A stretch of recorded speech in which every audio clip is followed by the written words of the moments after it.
Welcome to Crimson Genesis, humanity's silent rebellion. In the cold reaches of space, where ancient empires rule and the stars burn with secrets, a new force rises, quietly, invisibly, and with a purpose no one saw coming. This is not a story of conquest, but of revelation, of a species once ignored, now impossible to overlook. Across 5 parts, you'll witness how a single human voice, Dr. Rhela Kaem, walks into the heart of the Galactic Concord and changes the course of history without firing a single shot. If you're ready for a tale of tension, strategy, and the quiet power behind survival, then sit back, listen closely, and let the story unfold. The signal came at 3:14 Galactic Concord time. Across 17 star systems, the sky bled red. Every major relay station, civilian, military, academic, suddenly lit up with a piercing crimson pulse. Not just a visual beacon, but a multi-frequency cascade that bypassed encryption layers, forcing itself into secure networks like a virus engineered to bypass suspicion. The crimson beacon hadn't been activated in over 1,000 cycles. Many thought it had been decommissioned, a relic of an older, more volatile galaxy. But now it screamed. In the outer rings of the Varn sector, a freighter pilot dropped his cargo mid-jump and turned hard toward the core. On the political moon of Tashrel, an ambassador fainted as the signal overloaded her neural implant. Across the rim worlds, minor powers and pirate lords alike halted their skirmishes and began recalibrating long-range drives. It wasn't the message that sent the galaxy into motion. It was the silence surrounding it. The Crimson Beacon carried no data package, no context, no coordinates. Just a single truth. Something had gone catastrophically wrong. At the center of it all stood the Concord itself, Galactic Concord Station Alpha, orbiting the twin suns of the D-Land expanse. An ancient, towering structure once built to symbolize unity. Its hollow command grid sparked to life before any hands touched the controls. Protocols buried beneath, 100 software layers activated without clearance. And deep beneath the station, the Bastion Command's failsafes began aligning planetary defense satellites without a single order given. On level 117, the emergency chambers were already cycling to atmospheric balance. The first to respond wasn't a politician. It was Admiral Karos of the Helion Ascendancy. His dreadnought, Vigilant Edge, dropped out of warp at the outer perimeter like a knife tearing through fabric. No announcement, no escort. The ship's presence alone was enough to cast shadows across 3 adjacent docking bays. Behind it, others followed. Sharp-edged vessels of the Crystal Dominion, scarred cruiser from the Sauric Imperium, and glimmering spires belonging to the Ireland Shroud. Even the Obsidian Veil sent someone. Inside the Council's circular core, protocols were breaking and old tensions were rising. But none of that mattered yet, because whatever had triggered the Crimson Beacon was still unfolding, and no one knew where the center of the storm truly lay. Not yet. The outer perimeter of Galactic Concord Station shimmered with the arrival of warships that had no business being that close to central authority. Admiral Karos stood at the helm of the Vigilant Edge, his expression grim beneath the glass visor of his command interface. He had not waited for authorization. When the Crimson Beacon lit up, he knew delays were a luxury the Helion Ascendancy could not afford. The moment the beacon pulsed, Karos had canceled all maneuvers, redirected the fleet's flagship, and burned straight for Concord Alpha. Now, the dreadnought's presence spoke volumes. The Vigilant Edge wasn't just large, it was monstrous, a wedge of engineered intimidation. Docking clamps groaned as the ship's mass settled into the Concord's main bay, sending shockwaves through the station's artificial gravity. He wasn't alone for long. Moments later, crystalline arcs of the Crystal Dominion descended from fold space, humming with energy and shimmering with internal starlight. Their hulls refracted local light into glistening halos, elegant and terrifying in equal measure. One vessel performed a full scan of the station mid-dock, data glittering along its spines like static lightning. Then came the bruised and battered ships of the Sauric Imperium, massive, armor-plated relics that looked less like spacecraft and more like siege weapons. Their engines screamed with inefficient fury as they docked, smoke venting from impact-sealed plates, scars from centuries of battle worn like trophies. The Obsidian Veil sent no official ship, no communication. Just a single needle-like craft that phased into visual range without warning and parked in a blind spot near the station's thermal vents. Standard scans couldn't even register it. But it was there, watching. Inside the station, the delegates arrived fast and in waves. Elevators slammed open as species of every configuration, some with legs, others with wings or flowing forms of energy, pushed toward the council chambers. Even the more isolationist civilizations were here, trailing diplomatic drones and translators, eyes flickering with concern. Commander Tarek was already waiting near the grand atrium, arms folded tightly. He had arrived with the first Helion insertion team to secure the corridor leading to the high chamber. There was no official alert, no declared threat. Yet soldiers moved with the quiet intensity of people who expected trouble. "You're early," Karos grunted as he joined him. "Didn't feel like being late to history," Tarek replied, gaze scanning the rush of incoming delegations. Overhead, the automated lighting dimmed, flickered, then rebalanced. Even the station's systems seemed anxious. From across the bay, Counselor Silex of the Crystal Dominion floated silently toward the inner sanctum, her crystalline limbs refracting internal light like fractured stars. She passed Ambassador Threx of the Sauric Imperium without a glance. He hissed low in his throat, the tension in his jaw mirroring a war reflex he hadn't used in decades. They were rivals, enemies even, but today they had come together, because something was coming that made old grudges irrelevant. The Grand Conclave Chamber was designed to awe. Towering columns of alloyed crystal stretched up into a vaulted dome, glowing softly with refracted starlight from the twin suns beyond the station's hull. Delegates from across the known galaxy were taking their places, some in hover thrones, others encased in atmosphere-sealed pods, a few simply standing with quiet grace. Yet despite the grandeur, the room vibrated with something raw and unspoken. It wasn't just fear. It was anticipation wrapped in dread. Normally, the chamber buzzed with overlapping chatter, trade disputes, seat assignment arguments, the occasional grumble about cafeteria shortages. But today, silence hung heavy like radiation after a meltdown. Even the automated greeting systems had muted themselves, as if the station knew better than to try formality today. High Counselor Viral hadn't yet spoken, but her presence loomed from the elevated center of the chamber. The ceremonial staff before her remained untouched, a symbolic weapon left sheathed. Her compound eyes blinked slowly, deliberately. She was waiting, gauging the temperature of the room, or perhaps letting the weight of the unknown do her work for her.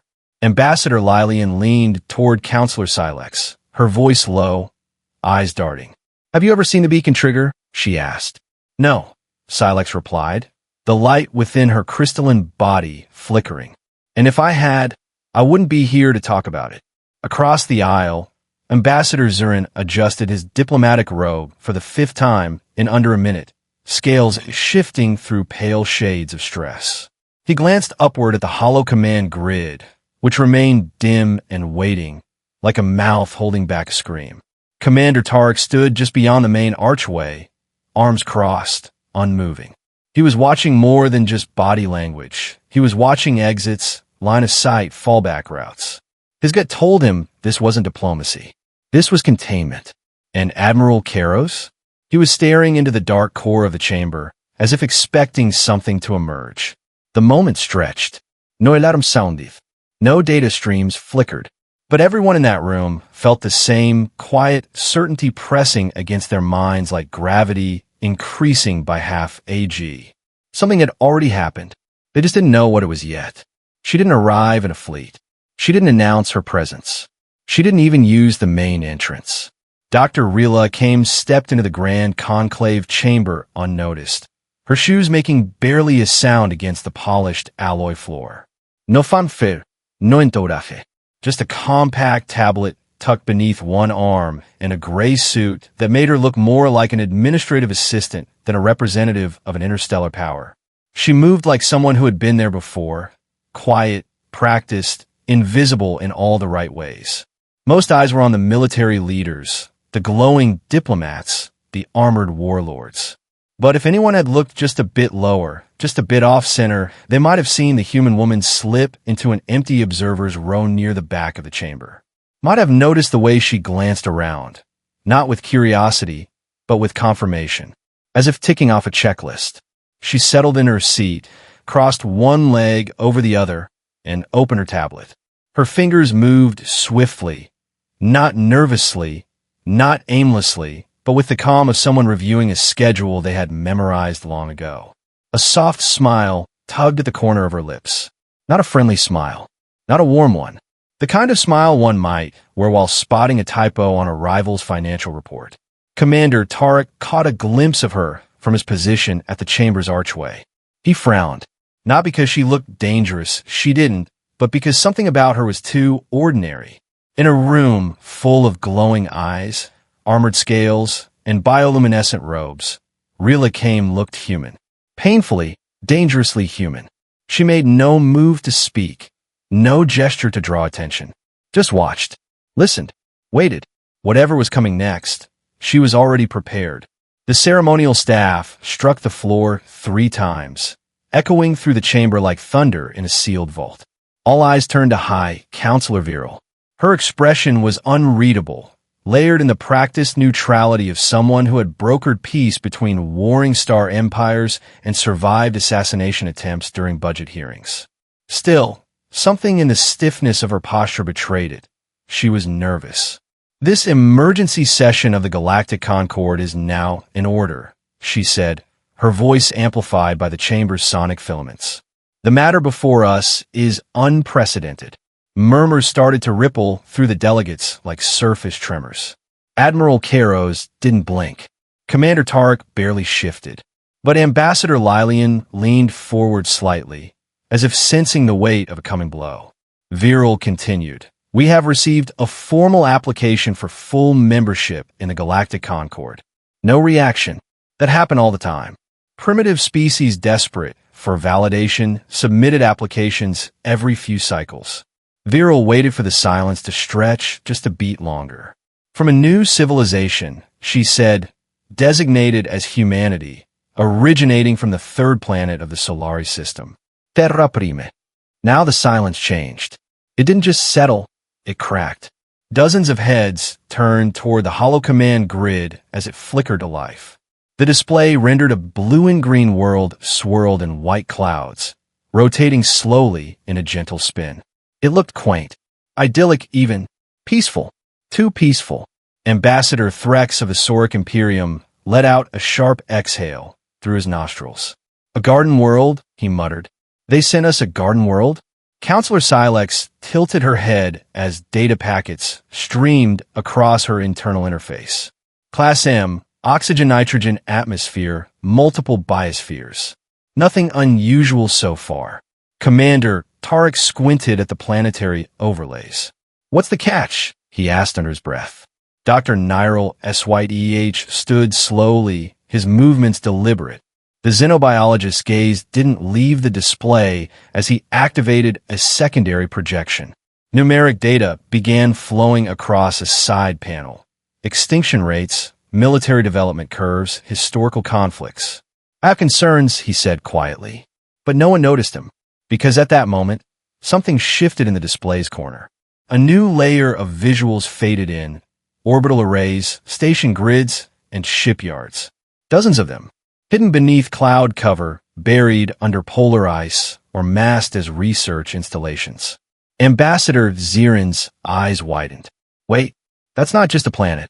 That's a launch platform." And still, at the back of the room, Rhela Kaem didn't speak. She just tapped once on her tablet, almost absently. The planetary image zoomed in. Not on a monument. Not on a government facility. On a school. The message was clear, without a single word spoken. They weren't showing their best. They were showing their norm. Dr. Rhela adjusted the settings on his neural sync interface with mechanical precision. The chamber dimmed slightly as the auxiliary displays flared to life, illuminating the space in a sterile, blue-white glow.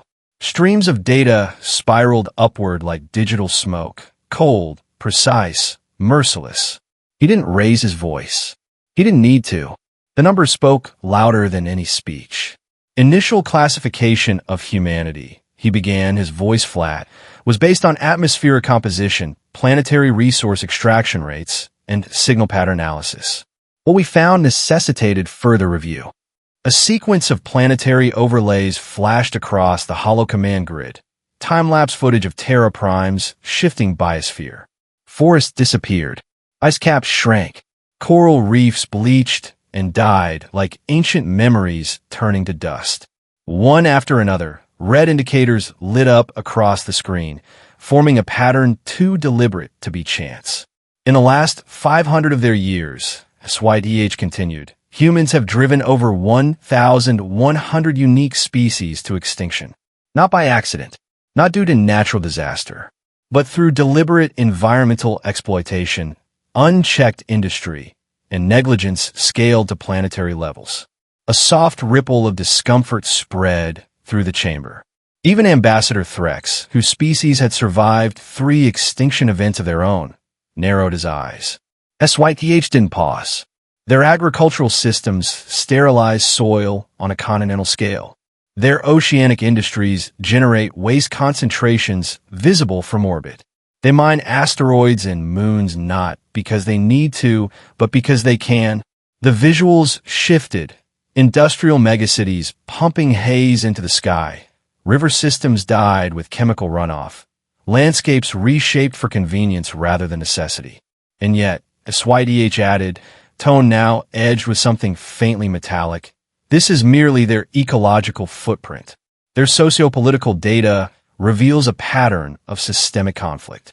Across all documented history, humanity has maintained a war state posture for 92% of its existence.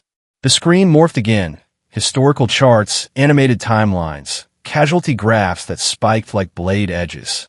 They do not fight for survival, he said. They fight over symbols, over resources, over ideology. They innovate conflict at rates we associate with technological advancement. Entire sectors of their economy are built around destruction. A display snapped into focus. Global arms expenditures on Terra Prime, towering bars of red on a black background. Commander Tarek shifted slightly, lips pressed tight. It wasn't unfamiliar to him, but it was unsettling to see the math of it laid bare. SYEH turned slightly, facing the chamber more directly. Humanity is not merely violent. Violence is embedded in their structure, in their storytelling, in their economy, in their education. It is not a phase. It is a framework. He tapped a final command. A slowly rotating image of Terra Prime filled the chamber once more, serene, cloud-wrapped, utterly unassuming. And this, he concluded, is the cradle of it all. Silence fell again, but this time it wasn't empty.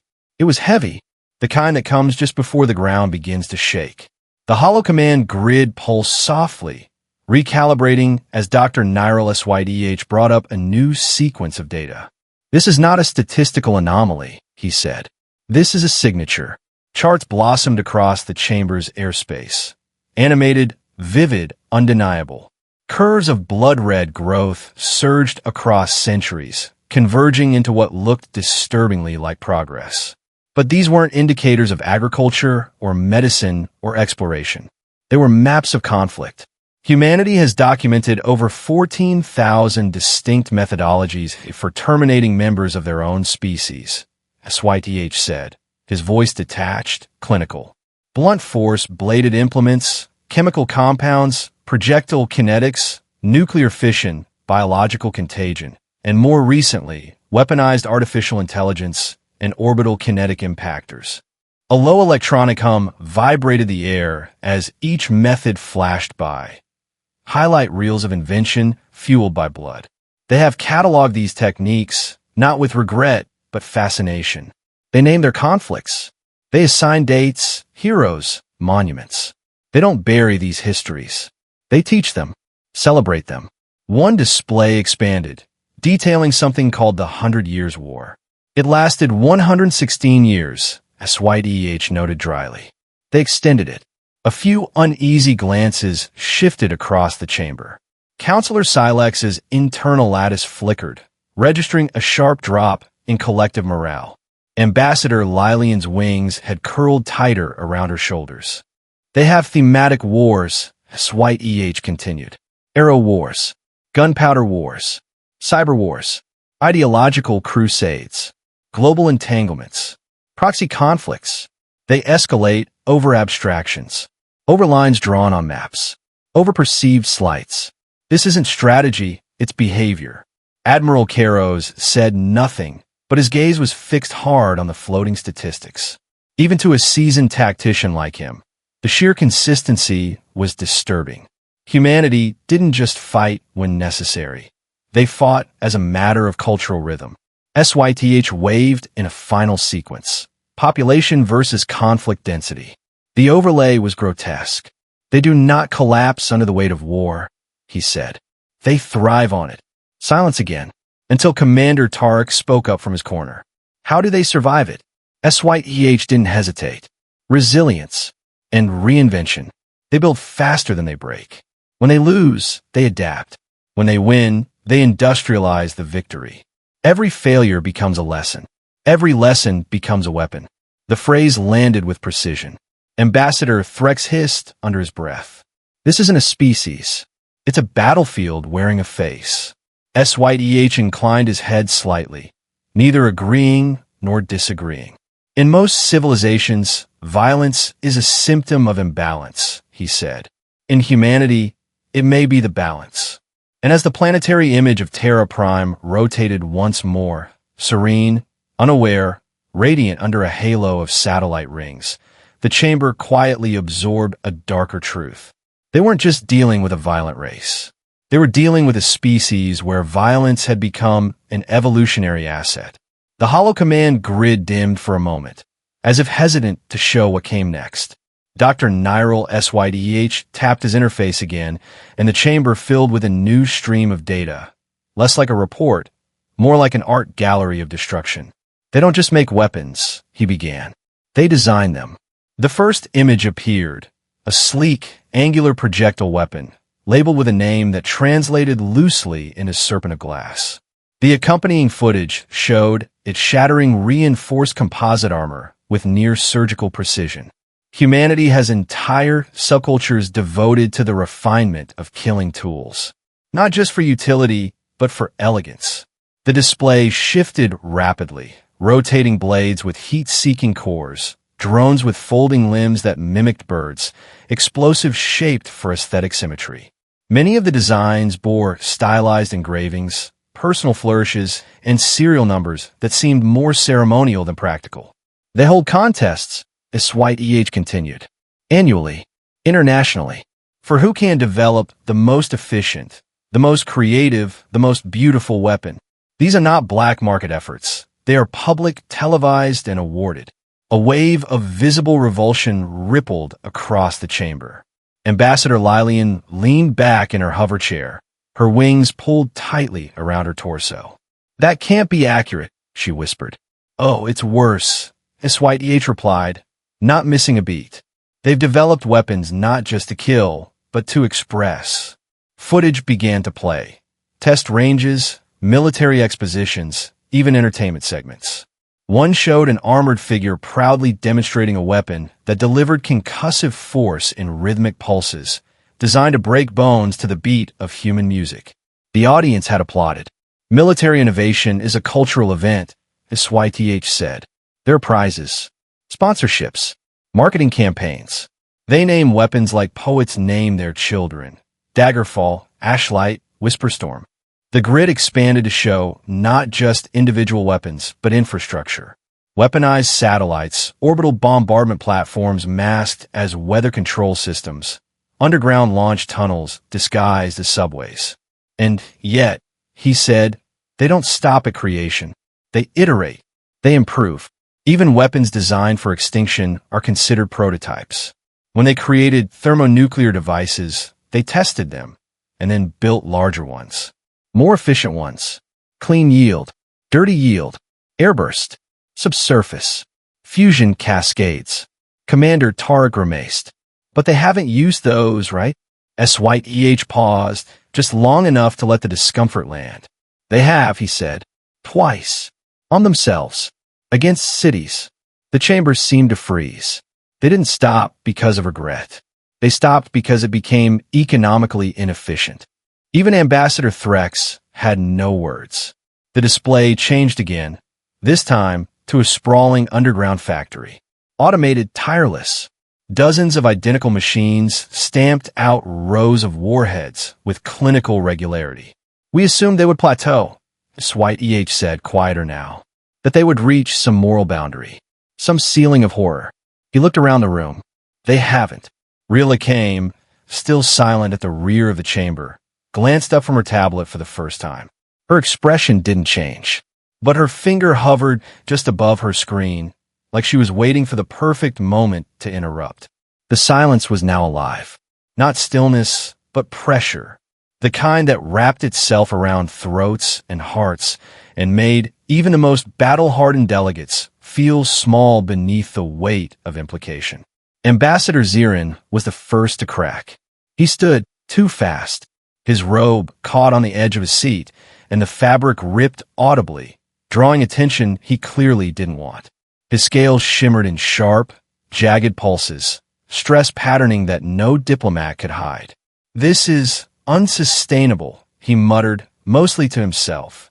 No species, none, can endure this level of internalized destruction without collapse. Where are their population bottlenecks? Their cultural fail-safes? Their sense of self-preservation?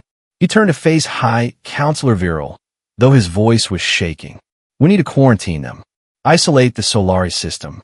We cannot allow this species into the Concord. Viral didn't respond. Her gaze remained locked on the holo command grid, which still displayed a slow flyover of one of Terra Prime's weapons testing ranges. Counselor Silex, shimmering with internal starlight, whispered something to herself in a language only the Crystal Dominion used in times of mourning. Ambassador Lilian, sitting beside her, tried to center herself. Her wings were folded tightly, nearly flush to her back, a defensive posture from her species. But she hadn't looked away from the display once. They stopped using those weapons, though, didn't they? She asked, her voice quiet, unsure. The large ones. The ones that destroy entire cities. Maybe they learned. Maybe it frightened them. Dr. Nyril SYDH responded before anyone else could. No, he said. They didn't stop out of fear. They stopped because the logistics no longer favored it. The targets weren't worth the yield. It wasn't about mercy, it was about math. Lilian's mouth opened, then closed again. For the first time in her long diplomatic career, she had no counterpoint. No words of comfort. Just silence. Across the chamber, Admiral Karos and Commander Tarek exchanged a glance. Neither said anything, but it was clear they both recognized something in this species. Not admiration, not even respect. It was familiarity. They build their violence in his systems, White EH continued calmly, into economics, into entertainment, into tradition. And when those systems don't serve them anymore, they redesign them to do so again. They have turned destruction into an institution. Zirin slumped back in his seat, robe torn, scales dull. Whatever illusion he had held about maintaining superiority in the chamber had collapsed. And somewhere in the back row, unnoticed, Rhela Kaem began typing. Not hurried, not nervous, just ready. The chamber had grown brittle, fragile. It was the kind of silence that made things break. Dr. Nyril SYDH stood still at the center, the final streams of data fading from the holo command grid behind him. No one moved. No one spoke. Even Admiral Karos remained motionless, jaw tight, arms crossed like stone. And then, quietly, almost lazily, Dr. Rhela Kaem stood up. No one noticed at first. She wasn't imposing. She didn't raise her voice or command the room. She didn't gesture grandly or call attention to herself. She simply cleared her throat.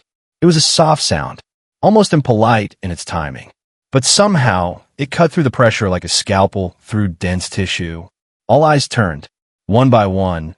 Heads shifted, shoulders twisted, mechanical limbs adjusted posture to face the unassuming woman at the back of the chamber. Dr. Kaem tapped a small command on her tablet. A soft pulse spread through the floor panels, secure, encrypted, non-invasive. The hollow command grid flickered again, responding instantly. Not hijacked. Invited. Permission to respond, she said, finally speaking. Her voice wasn't loud, but didn't have to be. It was steady, clear, American accented, unapologetic. High Counselor Viral gave the smallest nod. More curiosity than approval. Kaem walked toward the center of the chamber slowly, her steps echoing louder than they should have. She passed ambassadors who towered over her, species that shimmered, pulsed, or bristled with claws and heat signatures. She walked past Admiral Caros, past SYDH himself, until she stood beneath the central projection. She looked up once, briefly, just long enough to see Terra Prime still rotating slowly above her. Then she looked down at her tablet. "You've done your homework," she began. "Impressive work. Thorough. Grim. Compelling." She smiled, and this time it wasn't smug. It was sharp, but also incomplete. Murmurs broke out, soft and scattered. Even SYDH's synthetic pupils narrowed by a fraction. Kaem continued, swiping across her screen. A new dataset replaced SYDH's display. Familiar categories, but different numbers, different emphasis. "You focused on what we've broken," she said. "Let's talk about what we've built." She didn't look at anyone in particular. She didn't need to. The entire chamber was leaning in now. Because for every weapon we've created, we've also created a cure. For every war we've fought, there's been a peace we earned, sometimes the hard way. You saw only the fire. You forgot to check what we forged in it. A pause. Then she looked up again, straight at Dr. SYDH. "Your analysis wasn't wrong," she said softly. "It was just unfinished." Dr. Rhela Kaem didn't raise her voice. She didn't need to. The entire chamber was holding its breath, waiting, some with dread, others with disbelief, but all with eyes locked on her. She tapped a fresh command on her tablet. The hollow command grid responded instantly, shifting from planetary projections to an expansive star map, one that no one in the room recognized. It wasn't labeled in Concord standard notation. The glyphs and data points were foreign, human. Then the map zoomed out. A hum filled the chamber, subtle but unmistakable, as the full scope of what they were seeing came into view. Blue lines traced trade routes, green markers flagged resource zones. Some systems glowed amber, others pulsed with layered infrastructure overlays. "This," Rhela said, "is not hypothetical. This is not a proposal. This is the current reality of human space." Counselor Silex leaned forward, internal prisms refracting faster than usual. "These designations," she began, but her voice caught mid-sentence. "Because there were 47 systems marked with a crimson arc, forming a loose constellation that stretched across sectors supposedly unclaimed, unexplored, or worse, already surveyed and deemed empty. These aren't projections," Rhela continued calmly. "They're occupied systems, active colonies, operational fleets, mining hubs, scientific outposts, agricultural rings. Some of them have been running for decades. A few were established before your council ever registered humanity's first radio transmission." Admiral Caros shifted slightly in his chair, posture tightening like a coiled spring. "Impossible," he muttered. Rhela turned to him, meeting his eyes for the first time. 60 standard years of expansion. Quiet, careful, deliberate. She didn't sound triumphant, just certain. "You never noticed," she said, "because we didn't want to be noticed." Ambassador Zirin shot to his feet again. "You're telling us you've colonized nearly 4 dozen systems under the Concord's nose? Without triggering a single strategic alert?" Rhela raised an eyebrow. "Yes." There was no arrogance in her voice, but no apology either. "It wasn't secrecy," she added. "It was simply irrelevance. You weren't looking for us. You assumed we were confined to Terra Prime, still climbing out of our own gravity well. And we let you believe that, because while you monitored our skies, we were already mapping yours. The map zoomed again, this time revealing supply chains, shipyards, even cultural data clusters. It was more than expansion. It was infrastructure. They didn't just expand, murmured Commander Tarek, more to himself than anyone. They embedded. Across the chamber, the implications began to settle in. The Helion Ascendancy had spent centuries perfecting border control networks. The Crystal Dominion prided itself on spatial data transparency. The Obsidian Veil monitored the psychic emissions of star-traveling civilizations. And yet none of them had detected this. Rhela brought up a second overlay, blueprints for cities, terraforming reports, regional administrative structures. The names were in English, Mandarin, Swahili, Russian, dialect from Terra Prime, still alive, and functioning on worlds hundreds of light years away. Counselor Silex whispered again. This time, it sounded like a prayer. Ambassador Lilian spoke carefully. Why now? Why reveal this now? Rhea's smile returned. Not cold, but deliberate. Because now we're ready. She tapped one final command. The map dimmed, replaced by a single glowing line that traced across human-occupied systems. It spelled one word in Terran script. Notice. The chamber had already been shaken, but what came next unmoored it completely. Dr. Rhela Kaem stood beneath the hollow command grid like a conductor about to lead a symphony only she understood. Her fingers danced across the tablet once more, and the glowing star map faded, replaced by something abstract, mathematical. A swirling three-dimensional lattice of folded light, vector fields, and resonance frequencies. This, she began, is why you never saw us coming. The display rotated slowly, revealing strange patterns in space-time curvature. It wasn't a propulsion system. It wasn't a cloaking field. It was something stranger, more elegant, more terrifying in its implications. We call it the Whisper Drive. The words hung in the air like a challenge. Commander Tarek narrowed his eyes. Some kind of stealth warp? Not exactly, Rhela replied. Traditional faster-than-light systems create detectable stress signatures, gravitic ripples, hyperspace wakes, radiation leaks. Your sensor networks are designed to catch those, and they do. Very well. She gestured to the rotating lattice. The Whisper Drive doesn't fight space-time. It persuades it. Murmurs broke out, confusion mixing with discomfort. Even Ambassador Threx looked unsettled. It operates on localized quantum resonance harmonics, Rhela continued, subtly adjusting the phase alignment of the vessel and its destination coordinates. To an outside observer, the ship doesn't travel. It was simply always there. Admiral Caros leaned forward, voice low. You're telling me your ships don't leave a trail because they don't have a trail? Correct, Rhela said. The Whisper Drive doesn't broadcast motion.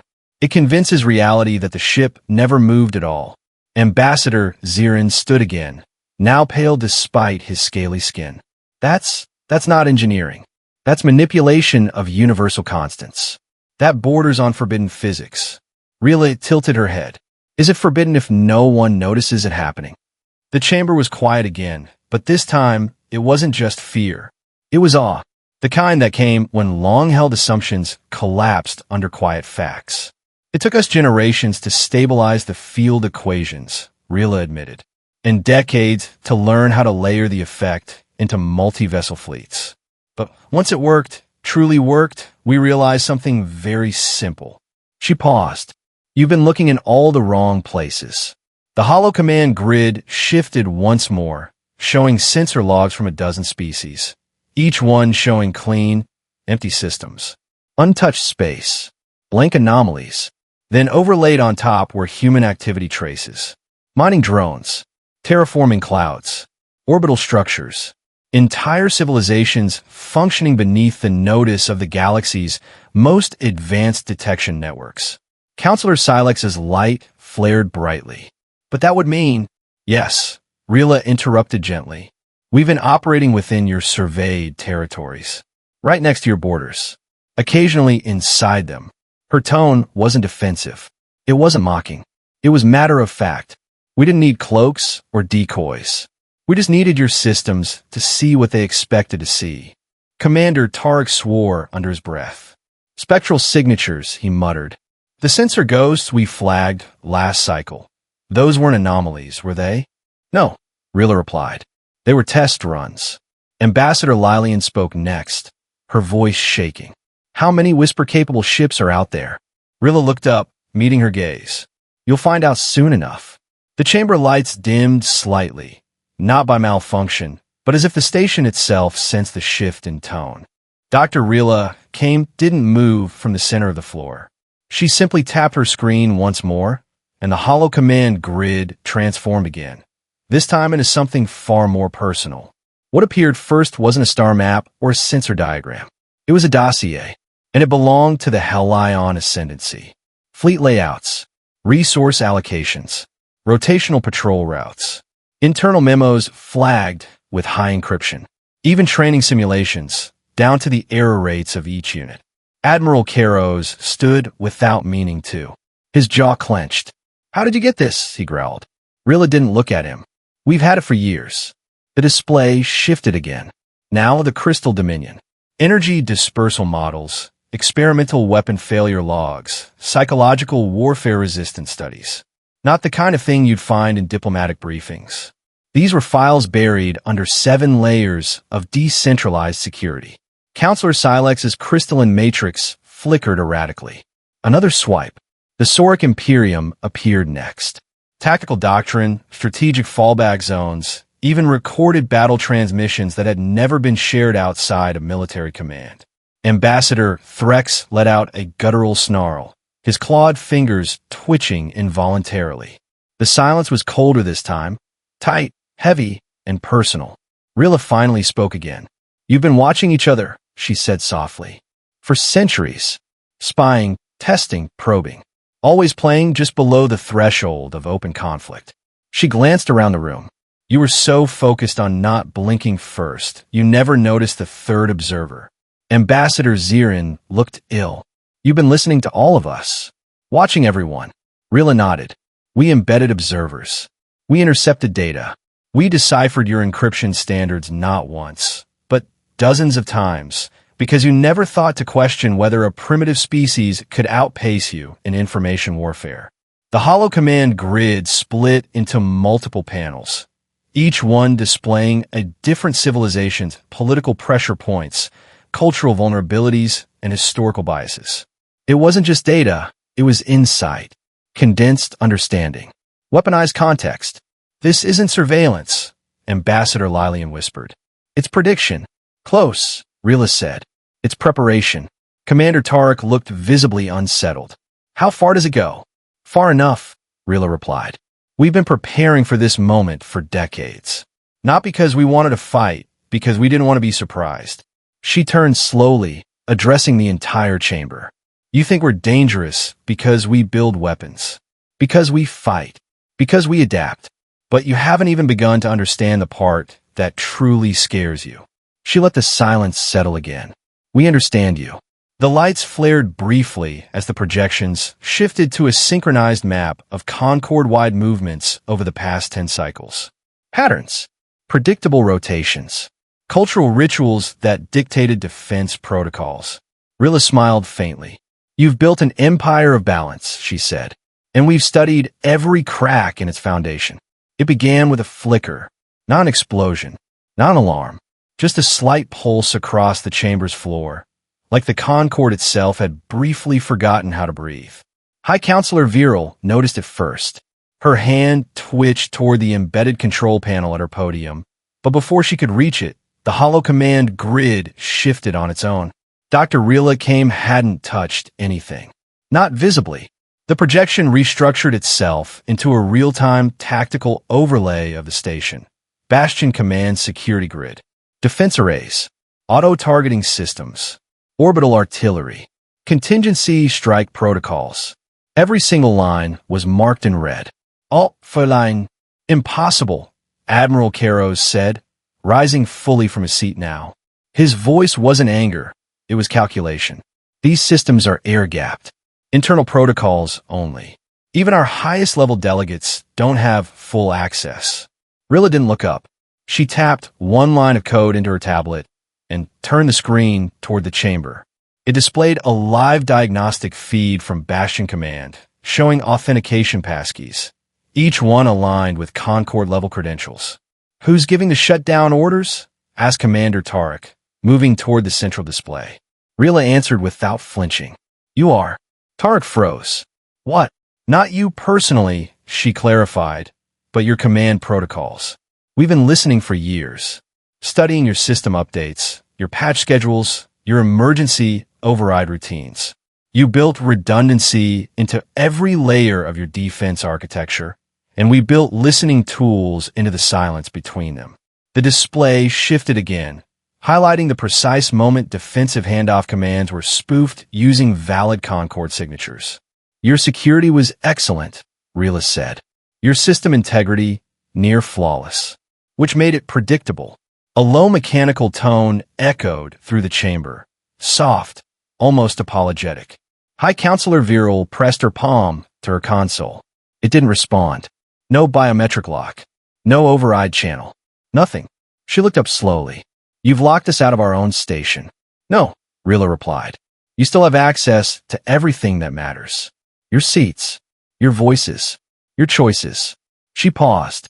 "Just not your weapons." There was no triumph in her tone, just pragmatism. Across the chamber, some delegates were already reaching for discreet transmitters. Others stood frozen, not sure whether to panic or wait for a cue that hadn't arrived. Ambassador Threx hissed, low and sharp. "This is a coup." "No," Rhela said, her voice low and steady. "This is context." She turned the display off. Too many times in galactic history, introductions have started with someone drawing a weapon. We chose not to. She stepped back to her seat. But we did make sure that if anyone else decided to, they'd find their holster empty. No one argued. Because for the first time since the Crimson Beacon had sounded, it was abundantly clear who held control. At first, it was just a ripple on the station's long-range sensors. Barely a blip, a flicker of static where there should have been open, empty space. Then the system recalibrated. The static became a shape. Then dozens. Then hundreds. The room fell deathly still. On the hollow command grid, new contacts began to appear. Not warped in, not decloaked. They simply materialized, like reality had just remembered to render them. Commander Tarek was already moving, pulling up fleet diagnostic overlays. "Sensor ghosting," he said aloud. "No, these are real returns. These ships are broadcasting zero mass displacement, but they're there."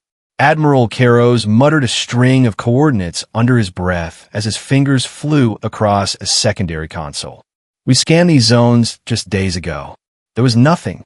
Dr. Rhela Kaem didn't look surprised. She didn't even glance at the display. "They were never gone," she said. "They were just filtered out. You taught your sensors to ignore anything that didn't match expectations. So we made ourselves expected." Ambassador Lilian's voice was soft, almost disbelieving. "Are those human vessels?" Rhela nodded. "Yes. Diplomatic phalanx. Designated as escort class. Whisper-capable, long-range, autonomous deployment. What you're seeing now is only the local array." The display zoomed out, and what had seemed like a large formation now looked like only a sliver. More contacts appeared around neighboring systems, each one positioned with terrifying precision. Not scattered. Not scrambling. Organized. Ready. The projections began to choke the interface. Commander Tarek stepped back, his voice flat. "That's not an escort fleet. That's a full deployment." "It's a message," Rhela replied. "One we hoped we wouldn't have to send."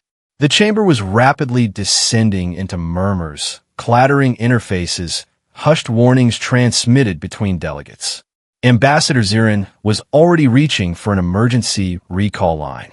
"This violates every known protocol for diplomatic transparency."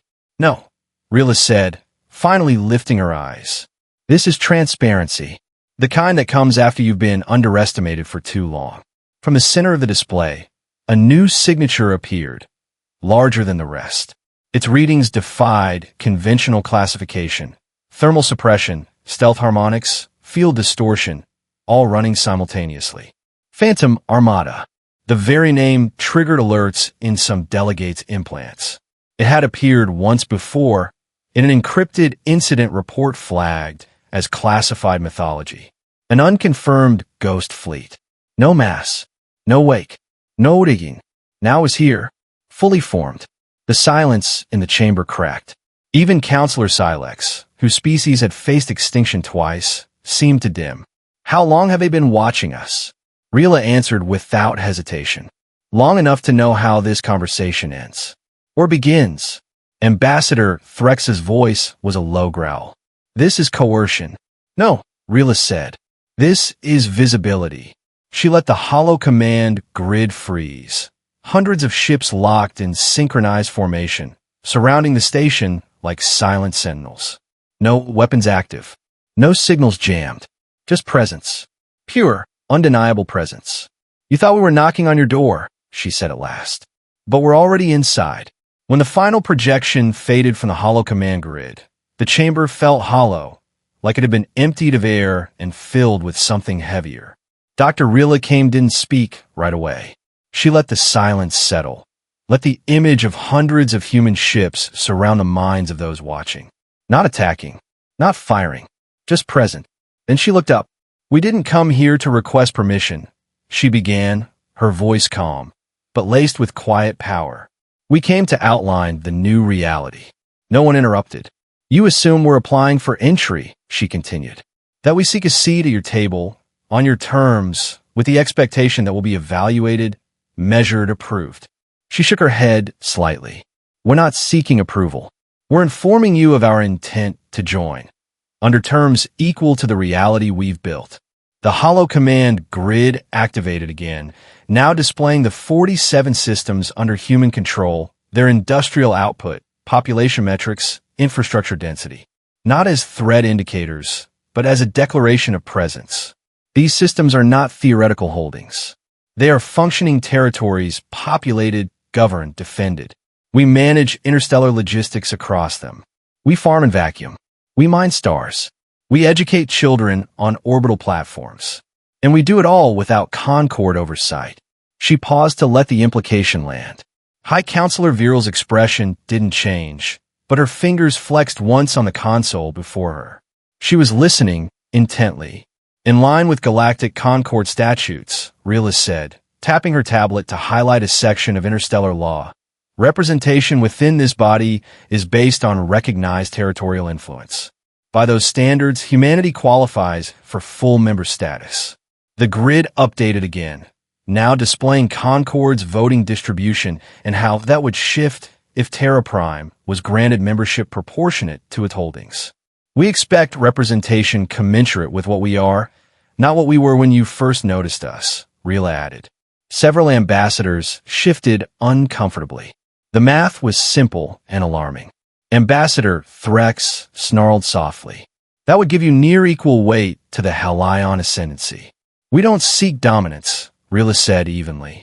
We seek equity, the kind that reflects facts on the ground. Or in this case, facts in space. The chamber was silent again, but this time it wasn't stunned silence. It was calculation. Diplomats were already modeling voting outcomes, strategic shifts, and alliance rebalancing. Commander Tarek stood at the edge of the chamber, arms crossed, watching not just Rhela, but everyone else. She could feel it, the shift, not in fear, but in perspective. This isn't a plea, she finished. It's a formal notice of engagement. We're here, we're organized, and we're not going away. She lowered her tablet, and we're ready to vote. A flick of Rhela's fingers summoned a new overlay on the hollow command grid. Gone were the stark maps of human territory, replaced now with trade routes, research outposts, and deep space settlement corridors weaving like veins across the void. These, she said clearly, are the arteries of a living civilization. Not a threat, a network. Lines glowed crimson where humans had established autonomous trade hubs. Dotted green circles marked joint research installations, some shockingly close to long-classified Concord relic sites. Yellow pulses showed seeded colony arcs, each steadily expanding into regions marked unclaimed or under review in Concord archives. The terms, Rhela began, are simple and rooted in precedent. She held up one finger. First, open trade. No tariffs, no restrictions, no strategic oversight boards. We've operated self-sufficiently for decades. We bring surplus, innovation, stability. If you want access to what we've built, we expect full reciprocity. A few murmurs stirred. Some species, especially those from resource-starved systems, were visibly intrigued. She raised a second finger. Second, scientific collaboration. Unfiltered, equal access. Your knowledge is vast, but fragmented. Ours is newer, but unburdened by bureaucracy. We've cured 12 planetary-scale pandemics in the last 20 years. We cracked synthetic gravity without dark matter. And we did it all without Concord grants or regulation. A brief flick showed footage of human engineers aboard orbital rings, alongside snippets of lab breakthroughs, impossible chemical reactions, teleportation trials, high-efficiency biofusion farms. Third, Rhela said, and her tone sharpened slightly, we claim unrestricted settlement rights in all systems not formally administered by a recognized Concord member. She let that one settle. Your maps mark over 180 sectors as unclaimed. We've already surveyed 57 of them. 23 contain habitable planets. 16 have human settlements in progress. Ambassador Lilian leaned forward, alarmed. Without planetary ethics hearings? Without cultural compatibility reviews? Rhela didn't blink. Without delay. There was a flicker of outrage from Ambassador Threx, barely contained. Counselor Silex's crystalline form dimmed slightly, the sign of concern in their species. Rhela pressed forward. We're not asking for imperial permissions, she clarified. We're stating that your own governance structure allows for proactive settlement in open regions, and we intend to exercise that right. The projection shifted again, now showing sectors bordering Concord allies. One of them blinked with an annotation. Colony arc underway, descent theta. You can call it aggressive, Rhela said. Or you can call it efficient. We call it inevitable. High Counselor Viral finally spoke. Her voice was low, deliberate. And if we dispute the terms? Rhela didn't smile, but there was no hostility in her reply. Then we will proceed without recognition, she said, which benefits neither of us. We prefer open collaboration, but we're no longer willing to wait for consensus before surviving. There was again that word, surviving, not conquering, not expanding, just surviving. A subtle shift passed through the chamber. The room wasn't facing a conquering force. It was facing a civilization that had prepared to thrive in spite of the Concord, not because of it. And now, they were offering a deal, not a demand. But everyone in the chamber could feel what would come next if that offer was refused. A stillness descended over the council chamber, not of peace, but of calculation. Rhela Kaem stood motionless at the center, arms behind her back, letting the weight of her words echo in silence. Then, almost too gently, she said, but of course, all this is contingent on mutual understanding. The hollow command grid responded to her thought link. A new display unfolded, slowly, deliberately. No numbers this time. No charts. Just ships. Thousands of them. Not in formation, not engaged, but hovering in dense silence across regions of known space. Their outlines shimmered as the projection adjusted spectral filters, revealing the unmistakable signature of Phantom Armada units. Gasps rippled through the chamber. Even Admiral Karos's jaw tensed. These weren't standard fleets. They didn't move like Concord ships. Their hulls were oddly angled, built for scattering scans. Their formation wasn't strategic, it was psychological, and they were everywhere. Should our terms be dismissed, Rhela said softly, you'll find our response isn't invasion. It's expansion, without hesitation. Ambassador Threx rose halfway from his seat, tail twitching in alarm. Are you threatening to conquer Concord territory? No, Rhela answered without pause. We're promising to ignore obstruction. She turned slightly to face the full circle of representatives. We're not here to burn worlds. We're here to find room for our children. The display shifted again. Images flickered, Holograms of human children playing in low-gravity environments, studying under digital tutors aboard starships, growing food in hydrodomes suspended above blue gas giants. We have no more room on Terra Prime. Our oceans are reclaimed. Our skies are trafficked. Our outer colonies are full. She paused, then added, "We don't want your space. But we need space." That's the difference. The word need hit harder than take ever could. Ambassador Lilian whispered to no one in particular. That's what makes it worse. High Counselor Viral leaned forward. And if we resist, Rhela didn't flinch, then the Phantom Armada will accelerate its reach. No weapons fired unless fired upon. No negotiations, no apologies. Just expansion. Silent. Precise. Final. There was nothing loud in her voice. No threats shouted. No ultimatums pounded on the table. Only the unbearable inevitability of species too crowded, too driven, and too prepared to wait any longer. Rhea's final words hung in the air like a storm warning. "We would prefer cooperation," she said, voice low. "But history suggests survival rarely waits for permission." Silence, once again, ruled the chamber, but this time it was heavier. Not with confusion or fear, but recognition. Everyone in the Concord chamber understood now. This wasn't just politics. This was inevitability dressed in diplomacy. Rhela Kaem's expression didn't harden, but the shift in her posture was undeniable. Gone was the cautious ambassador. In her place stood the embodiment of something older than treaties, resolve. "We didn't rise through conquest," she began, voice measured but unwavering. "We rose because the alternative was extinction." She glanced across the rows of delegates, reptilian eyes, crystalline forms, energy silhouettes flickering with restrained alarm. Every civilization in this room was born in struggle. But ours? Ours never stopped struggling. We never had a golden age. No mythic harmony. Only hunger, storms, and war. The Hollow Command grid displayed Terra Prime, but not the lush, serene version often shown in Concord records. It showed the burned skies of past wars, the oceans choked with machinery, the craters left from orbital disputes. It showed resilience without beauty. "We built upward because we had nowhere else to go," Rhela continued. "We built outward because survival demanded it. And yes, our strength grew, but it wasn't forged to dominate. It was forged to endure." Her gaze met Admiral Karos's, unflinching. "Strength isn't measured in weapons," she said.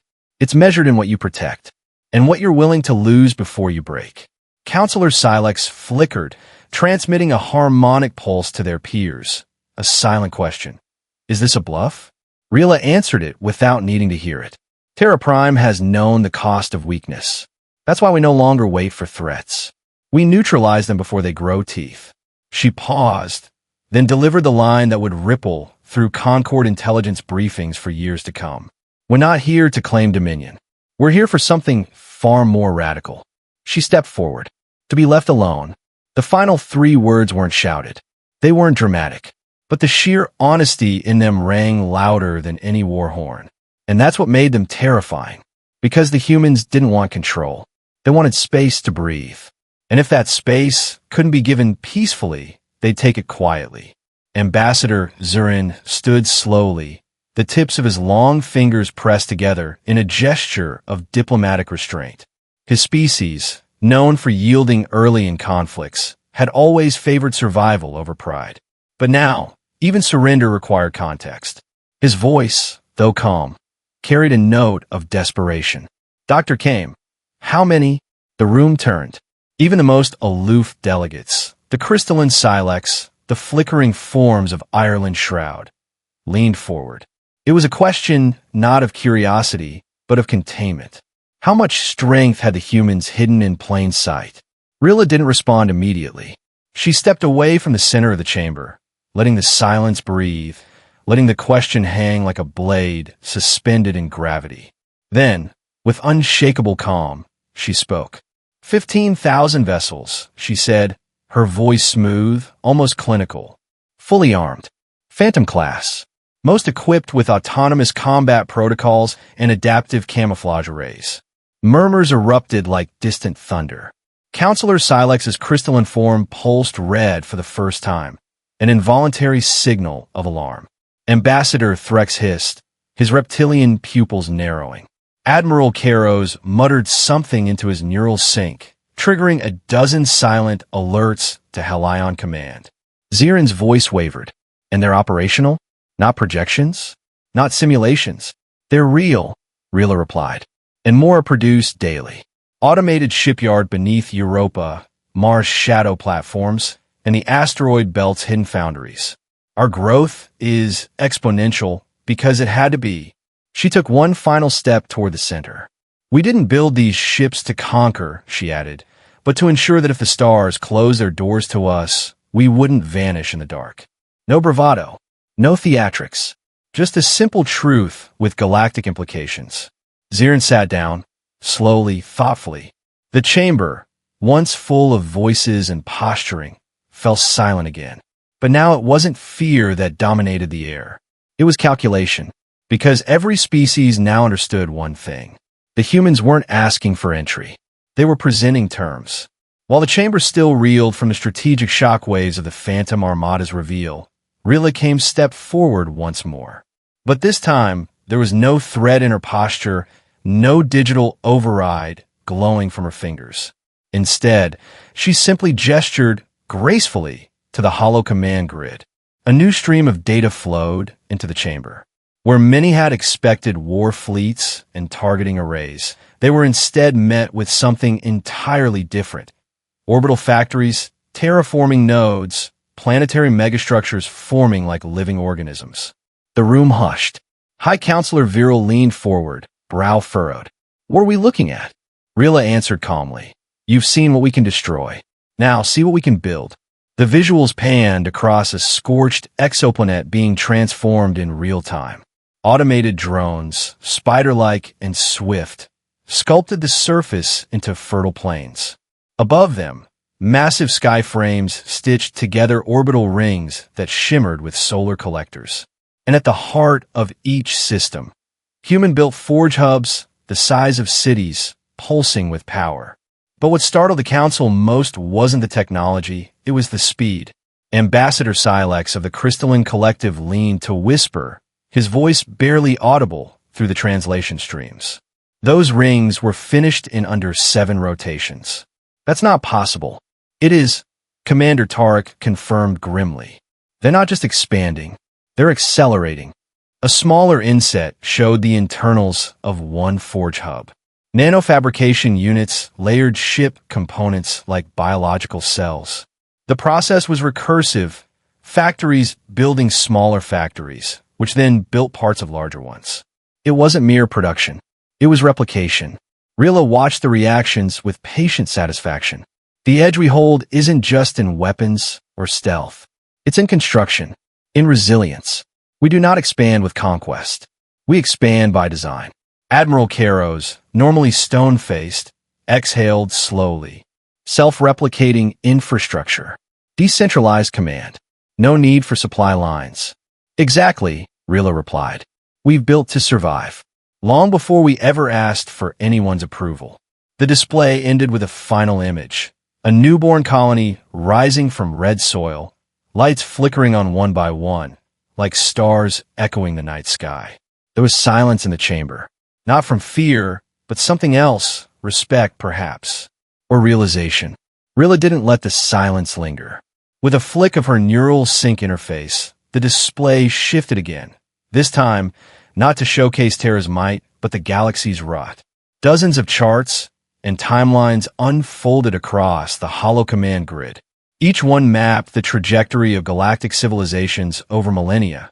Trade networks contracting, scientific discovery plateauing, cultural exchange grinding to a near halt. The numbers didn't lie.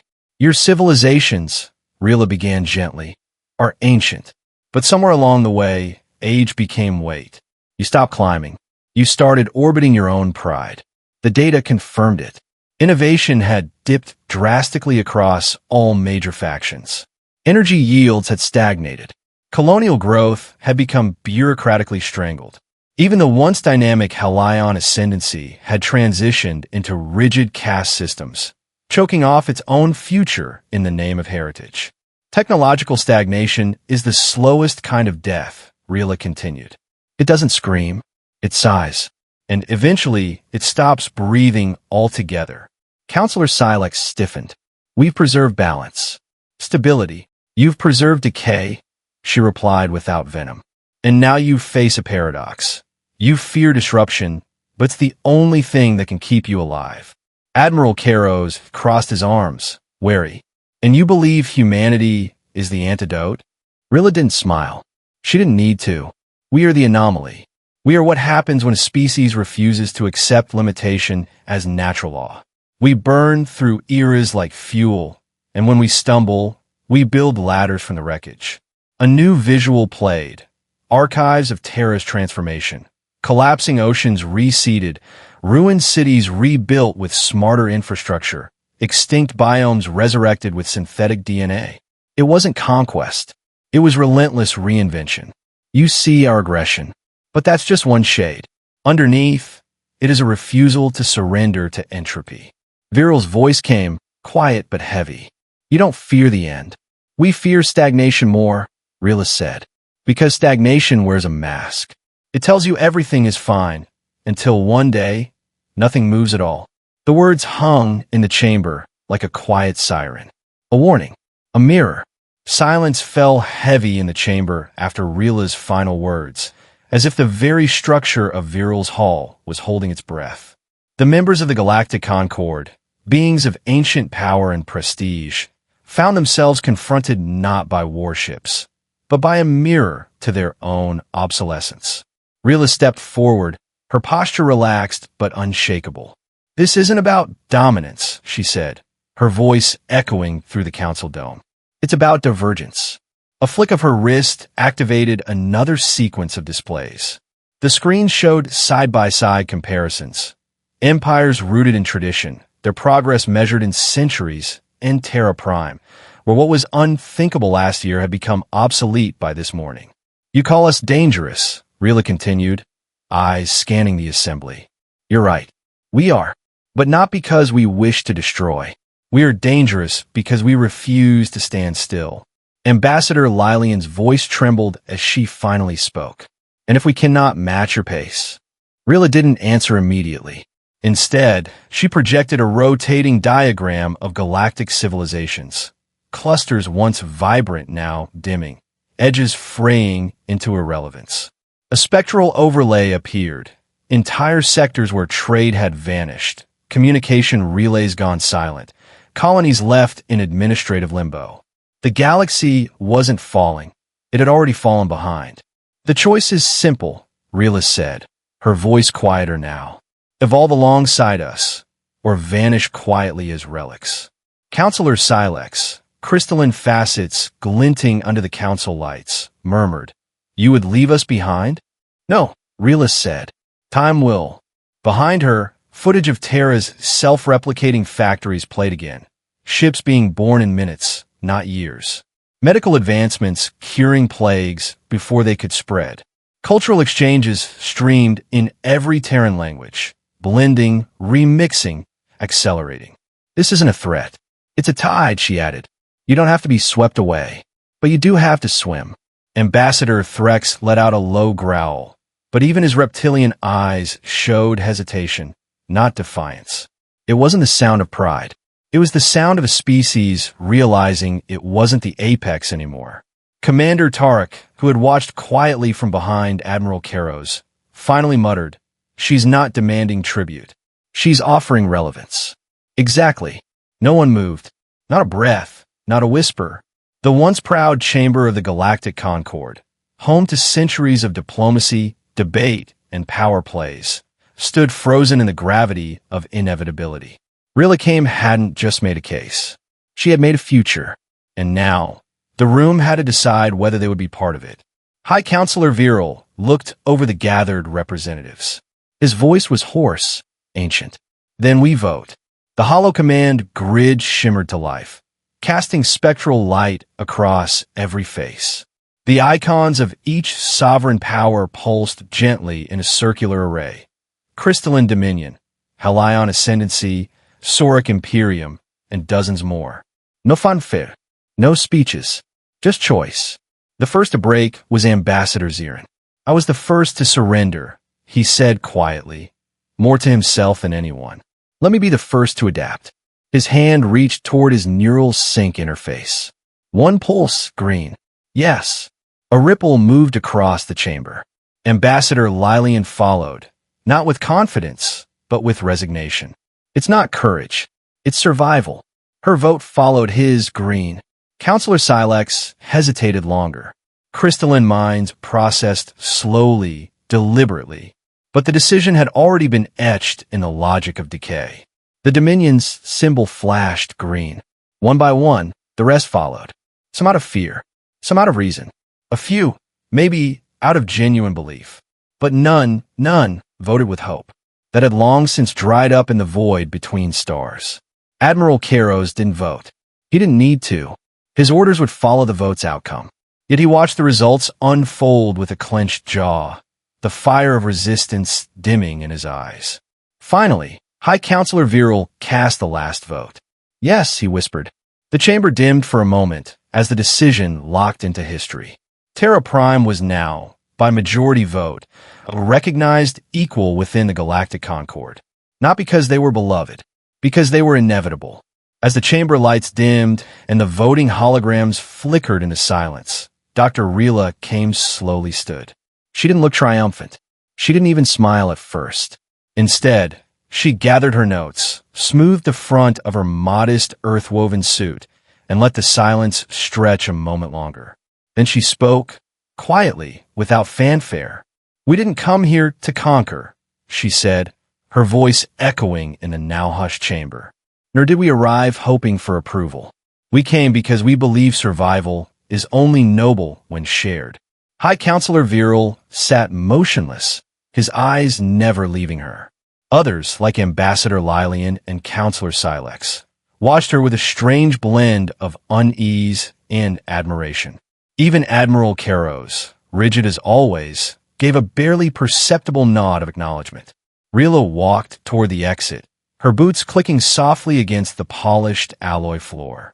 But just before the door opened, she paused and turned back to face them one last time. We don't wish to inherit a dying galaxy, she said. We want to compete in a living one. Then she smiled, not the quiet, calculating smile from earlier, but something different. It was warm, human. The chamber remained silent long after she left. Behind her, the structure of the Galactic Concord would never be the same. Policies would be rewritten, borders redrawn, alliances questioned. Yet the name that lingered on every delegate's mind wasn't Terra Prime. It was hers. In a galaxy driven by power and fear, Rhela Kaem had offered something rare. A new kind of leadership, one that challenged tradition, but refused to erase it. One that demanded strength, but not submission. And most of all, one that left behind not ashes, but opportunity.